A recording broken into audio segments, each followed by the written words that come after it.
you talked to me about data silos. Obviously, I think a lot of multi-asset class investment managers are dealing with application silos as well.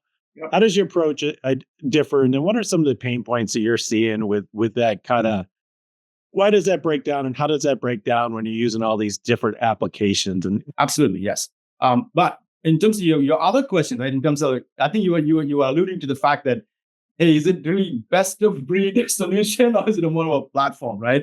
I think that's really the LP's dilemma, right? That everybody's trying to solve for, right? I don't think the way I look at the market today and the way that the investment things are structured, right? I think for these big groups of investment functions, if you would, I think a platform is important, but there is no all-in-one platform that does every single, part of the investment function, right? I don't know let me elaborate a little bit on more of what I mean by that. Right?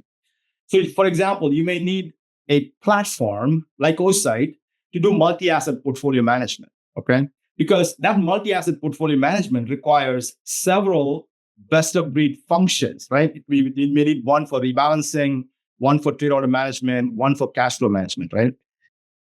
It's a very, very cumbersome job for the LP, even to just go and figure out, like, can I go and buy like 5 or 6 different best-of-breed solutions and try and put it together into multi-asset portfolio management, right? That's a very inefficient use of the LP's time, right? So I think in that case, right, I think a platform like Osyte would be the ideal solution, right? Multi-asset portfolio management from end to end. However, we don't do reporting, right?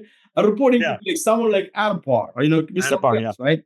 And in that case, right, for Adapar to do reporting, they may have to have like a bunch of best-of-breed solutions within that, right? So I think my recommendation when I talk to LPs, especially, is that you don't think about these platforms as like these big chunks, and let them do what they do best within those best-of-breed solutions within that, right? So, for example, Osyte does these best-of-breed in terms of multi-asset portfolio management with like 5 or 6 different like core features.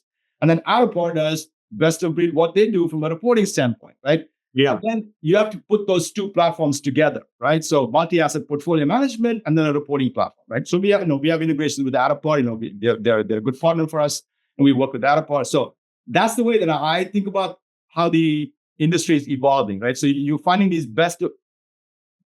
core platforms that do these like functions in big chunks, and then you maybe you put like 2 or 3 chunks together to make that end-to-end investment function happen across the front office, middle office, and back office.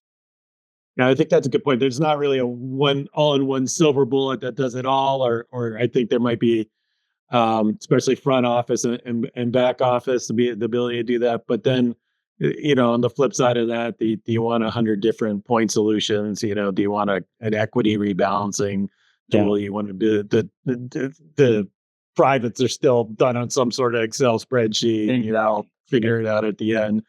I think it's also really interesting that solutions like yours are kind of showing the innovation that's coming to the family office marketplace.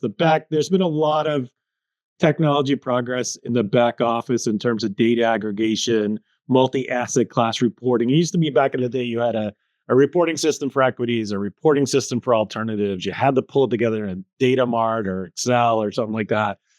That's been solved for a while now in terms of having multi-asset class reporting. And then you also see the APIs and these other point solutions coming in, the canoes, the arches. There's a number of different solutions. So Subscribe, Delio. I mean, there's a lot of innovation that's happening on alternative investment, data aggregation, analysis. Obviously, AI is unlocking that, and the ability to have APIs to be able to integrate it, which I think is fantastic. And now you're really kind of seeing it. Finally, there's a chance for these family offices to piece it all together. We've already touched on the best of breed versus comprehensive. I really think your thoughts are really interesting on that in terms of it's not like an all-in-one, but maybe kind of taking a look at these big chunks, right? Of being able to have you're still going to be in a multi-platform environment, but is you're looking at more platforms versus applications. Can you talk to me a little bit about that? Yeah, I think the core is, as an allocator, some I have to decide, okay, what are the big chunks? What are the big important levers in my business, right? One is this portfolio management, the actual investment decision-making engine. That's a big chunk of business. The other chunk of my business is like, okay, in the front end, right? How do I go and acquire clients, right?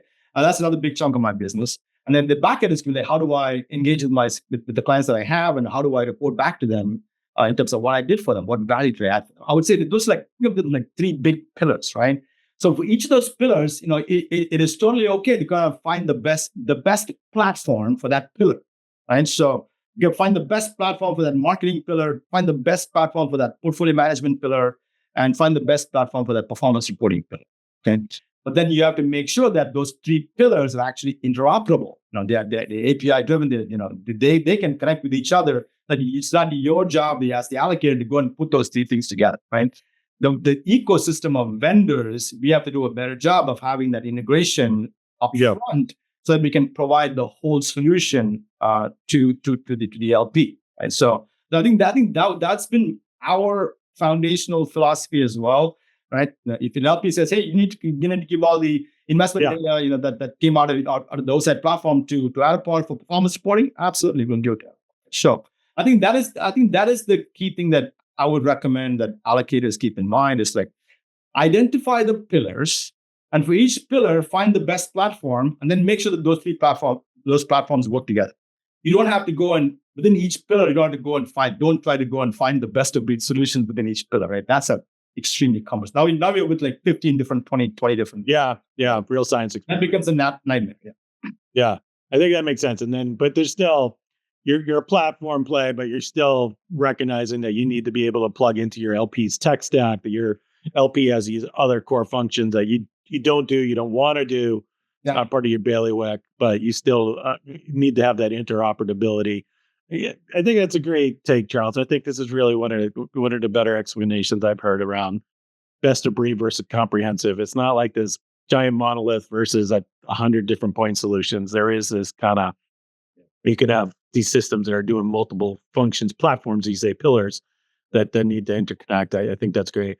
I also love the passion that you bring. The people on the audio podcast may not see like the hands moving around and the description of that. So